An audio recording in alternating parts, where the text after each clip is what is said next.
अच्छा, इलेक्शन कैसे करवाएंगे वो आप अभी ये लोग पॉलिटिकल बात तो कर रहे हैं 2 से 4 महीने की, लेकिन बात हर तरफ से जो आ रही हो इलेक्शन जल्दी नहीं मिलता। अच्छा जी, बिल्कुल ठीक है काशिफ भाई। पीडीएम बनी क्यों थी? इमरान खान को निकालना है। गैर आईनी हुकूमत है, गैर जमहूरी हुकूमत है, गलत तरीके से आई है, सेलेक्टर्स लेके आए हैं, फिल फॉर इमरान खान साहब इलेक्शन कॉल करें, यही बात थी। इसके अलावा तो कोई चीज़ नहीं थी। सब कुछ हो गया, इलेक्शन करा दें। क्यों नहीं करा रहे? ये करा इसलिए रहे हैं कि अपने हलकों में जाने के काबिल नहीं रहे। लेकिन आप तो कहते हैं पूरा करें। देखो दोनों के मसाइल सुने, हम तो कहते हैं हमारे 5 साल का मैंडेट था, हम तो कह रहे थे, पर जो उसके अंदर भी टेम्परिंग हुई है आपके सामने है। जावेद हाशमी वाली बात कर रहे हैं। बिल्कुल टेम्परिंग हुई ना। और क्या हुआ है कि आपके 22 बंदे फेडरल गवर्नमेंट से, फेडरल हुकूमत से, और अराउंड 26 लोग आपके उधर से पंजाब असेंबली से फारिग हो गए। ठीक है, जो बात ये हो रही थी, ये जा नहीं सक रहे। इनके पास ये ना जो फॉरेन मनासरा जो साजिश है उसकी ये तहकीक कराना चाहते हैं, उससे ये पीछे नहीं कराना चाहते ना, एक्सपोज होंगे और क्या होगा। आपका क्या ख्याल है कि मतलब क्यों नहीं? हमने भी कमीशन बनाने की कोशिश की थी ना, हमने तो बना, आपके सामने लोगों ने इनकार कर दिया उस कमीशन पे बैठने का। जनरल तारिक साहब ने, रिटायर्ड तारिक साहब ने उसका इनकार कर दिया। फिर एक और बंदे को हमने कहा, वो भी बहुत क्रेडिबल आदमी है, पर उन्होंने भी इनकार कर दिया। फिर एक बंदे मैं छोड़े उनके बाद आज सामने, नहीं बहुत अच्छे इस्लामाबाद में होते हैं, ब्यूरोक्रेट, एक्स ब्यूरोक्रेट, मुझे नहीं पता, मैं बाद में आपको बता दूंगा। तो उसके बाद अच्छा, फिर आपके प्रोग्राम में ex prime minister Shahid Khaqan, मुझे याद है मैं आपका प्रोग्राम देख रहा था, उसके कहने इलेक्शन रिफॉर्म्स की जरूरत नहीं है, हम 2017 में इलेक्शन रिफॉर्म्स कर गए हुए हैं। असल बात यह है कि जो इलेक्शन मनूवर करते हैं, जब तक वो न्यूट्रल नहीं होंगे इलेक्शन का कोई फायदा। कर लेते इस्लाहात जितनी मर्जी करनी है। ये खाकान अब्बासी आपके प्रोग्राम में क्या किया गया? 3 साल का व्यू सबका यही था कि ये ठीक है, प्री पोल होता ना जो कुछ ये। तो अब मुझे बताएं क्या मसला है? अब क्या मसला है? अब तो वो ये कह रहे हैं कि अदारे न्यूट्रल हो गए, कोई मनूवरिंग नहीं होगी, और ए पॉलिटिकल हो गए। अभी लोकल गवर्नमेंट जो हमारे कुछ 4 महीने पहले हुए थे, सारे रिजल्ट्स इन्होंने ऑन किए। जो हमारे पहले फर्स्ट फेज में लोकल गवर्नमेंट हुए सारे इन्होंने ऑन किए, और इनका बड़े जबरदस्त फ्री एंड फेयर इलेक्शंस हुए। मुझे बताइए अब क्या असल ये मसला है काशिफ भाई, ये समझते हैं कि कल हम इलेक्शन में जाते हैं तो लोगों ने उठा के हमें बाहर फेंकना है। हंगू में क्या हुआ? हंगू में क्या हुआ? हंगू में हमारा जो कैंडिडेट है वो इलेक्शन कैंपेन पे बाहर नहीं निकला। 11 पार्टियों ने मिलकर इलेक्शन लड़ा हमारे खिलाफ। या एक नून लीग खड़ी हो गई 197 वोट, और बाकी सारी जमातों ने सपोर्ट किया, बाकी आजाद थे। एक को 100 वोट पड़े और एक को 0 वोट पड़ा। ये जमातें नहीं थी सिवाय नून लीग के। जेयूएफ को उन्होंने सपोर्ट किया। एएनपी के पास 4000 वोटों से, 4000 वोटों से वो हारे। ये डरे हुए हैं, इनकी कांपे टांग रही हैं इलेक्शन जाने, वरना तो ये कह रहे थे हम। अब जो आपको नजर आ रहा है ये क्रिमिनल्स मोस्ट वांटेड बैठे हुए हैं कैबिनेट में, ये क्यों बैठे हुए हैं? ये किस चीज से डर के बैठे? उधर तो एक तरफ तो सिर्फ इमरान खान है, आप तो 11 पार्टियां एक तरफ हैं, डरते क्यों हैं? आप अलायंस करें, इसी अलायंस के साथ आ जाए, मुकाबला करने के लिए तैयार है। एक ही निशान के ऊपर आ जाए। मंशूर नजरिया तो आपने अपना खत्म कर लिया हुआ है, अब तो एक निशान के ऊपर आए, हम फिर भी आपका मुकाबला करने को तैयार है। मसला ये है, दिल के अंदर पता है कि कल हम इलेक्शन में जाते हैं तो हम उड़ा के रख देगी तहरीक इंसाफ हमें। उसके बाद उन्होंने बड़ी मजेदार बात की, हम बदला नहीं लेते। क्या कौन रहा है? नून लीग।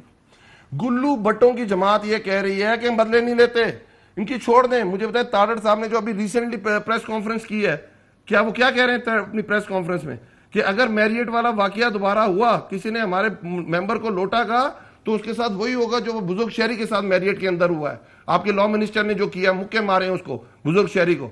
यही होगा जो हमने एक मेजर, सर्विंग मेजर को लाहौर की सड़कों पे मारा है, यही होगा आप लोगों के साथ। यही होगा जो पंजाब असेंबली में हमारी एमपीए आईसीयू के अंदर पड़ी हुई है इस वक्त, आईसीयू के अंदर पड़ी हुई आसिया, उसको इतना मारा है पंजाब असेंबली के अंदर।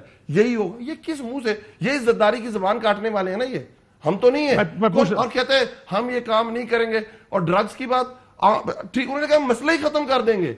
हमने जिस पे ड्रग्स का इल्जाम लगाया था उसे हमने कैबिनेट में ले लिया, तो हमें किसी पे इल्जाम लगाने की जरूरत ही नहीं। तलाल साहब वो मिसालें देकर वो कह रहे हैं कि अब हालात खराब होंगे। क्या आपको लगता है हालात खराब हो सकते हैं? कुछ सिविल अनरेस्ट?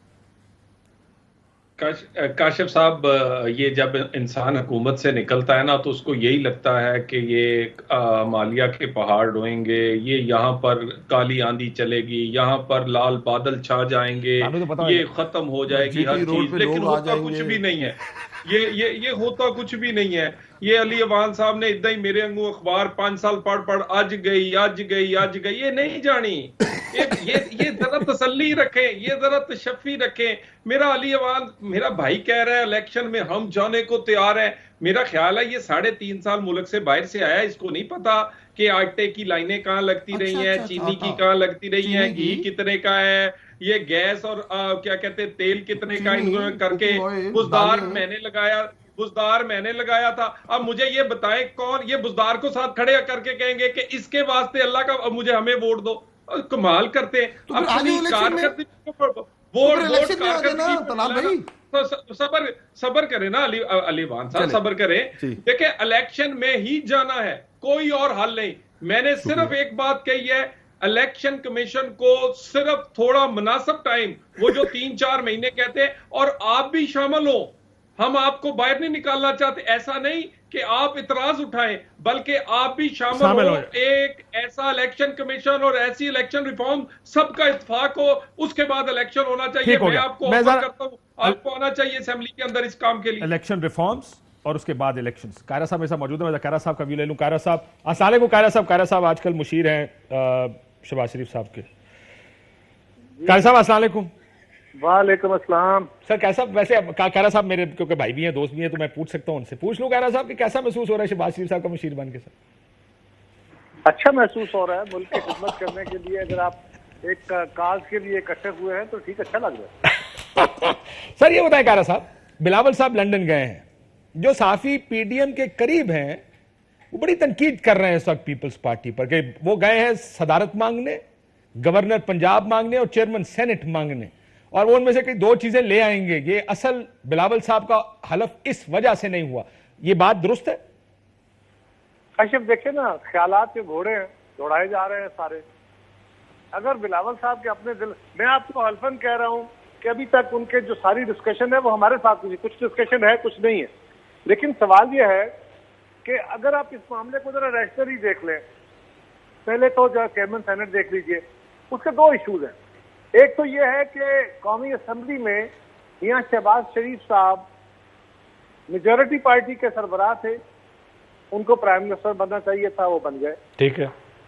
सेनेट के अंदर सिंगल मेजॉरिटी पार्टी हम हैं, हमारा हक बनता है, और ये ऑलरेडी तयशुदा इशू है, ये इलेक्शन हो चुका है और ये हमारे मौजूदा अलायंस से भी पहले बिल्कुल ठीक का इलेक्शन है। इसका मतलब सर उस बाय दैट टोकन तो ना आपको सदारत मिलनी चाहिए ना गवर्नर पंजाब आपको मिलना चाहिए। अच्छा, मैं नहीं, देखे ना, वो इशू नहीं है। अब आ गया हमारा मौजूदा अलायंस। दूसरा ये है कि गवर्नर पंजाब हमारे साथ, हमारा क्लेम यह है कि पहले कमिट किया गया था। अच्छा। प्रेसिडेंट का ऑफिस जो है, और उनके पास क्योंकि चीफ मिनिस्टरशिप ऑलरेडी है, उनके पास सारी गवर्नमेंट है, लिहाजा वहां पे किसी दूसरी जमात को मिलना चाहिए। दूसरी जमात सिर्फ हम है, लिहाजा हमारा हक है। काफ लीग उनकी इत्तेहादी है, तो अगर गवर्नरशिप दे दिया तो गवर्नर को बहुत बड़ा ओहदा भी नहीं है। अब सदारत जो है सर, लेकिन तरीन ग्रुप भी तो है, उनकी सीटें तो मेरे ख्याल काफी सारी सीटें, आपसे ज्यादा सीटें शायद उनके पास। हाँ, हमसे ज्यादा सीटें हैं, लेकिन वो स्पीकर बनेंगे, उनको और भी वो बहुत सारे ऑफिस हैं जो उनको मिल जाएंगे।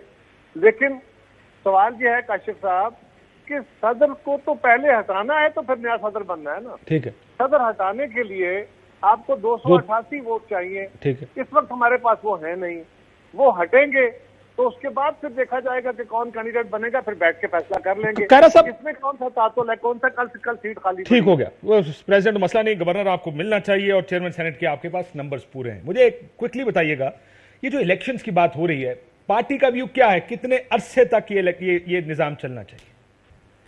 काशिफ साहब, हमारा ख्याल पहले दिन से था, अब भी है कि हमें क्विकेस्ट पॉसिबल टाइम में रिफॉर्म्स करनी चाहिए। आज भी ये एजेंडा का हिस्सा था हमारा डिस्कशन। कोई टाइम फ्रेम बताएंगे सर कि एटलीस्ट इतना तो चाहिए? मैं बताने लगूं। एक तो काशिफ टाइम है वो जो इमरान खान साहब कह रहे हैं, वो कह रहे हैं कल होना चाहिए। ठीक। एक वो है जब असेंबली डिसॉल्व की जाती है तो 2 महीने में इलेक्शन हो जाते हैं। हम सब मीडिया के दोस्त, हमारे पॉलिटिकल साथी, इनकी भी ख्वाहिश है चलो 2 नहीं 3 महीने में हो जाए। लेकिन एक है इलेक्शन कमीशन, जिसने इलेक्शन कराना है, वो कह रहे हैं कि आईनी तौर पे हमारे लिए हल्का बंदी जरूरी है। पिछले जो इलेक्शन हुए थे वो एक टाइम इलेक्शन कि हल्का बंदियां आरजी हमने की थी और उसके लिए आइन में अमेंडमेंट की थी 1 टाइम। तारा साहब मेरा तो ये आर्गुमेंट दे चुके, पहले मैं जरा ब्रेक में बहुत क्विकली लेनी है, आपका व्यू क्या है? क्या बिलावल साहब को शहबाज शरीफ साहब का वजीर बनना चाहिए या नहीं? आपका व्यू क्या है? डिसाइड हो चुका है, बनना चाहिए, बनना बिल्कुल ठीक। ये उनके लिए एक तजुर्बा भी होगा और अगर लाइबिलिटी है तो फिर भी हमें लाइबिलिटी लेनी चाहिए। हम इत्तेहादी जमात मैं इसलिए कहा था, आप भी पुराने पिपली हैं, कोसी भी थोड़े पुराने पिपली हैं, PMLN का वजीर आजम, पीपल्स पार्टी का चेयरमैन, उसका वजीर, थोड़ा सा इस वजह से पूछ रहा था कि कैसा होता है। बहुत शुक्रिया कायरा साहब, एक ब्रेक लेते हैं, वापस आते हैं।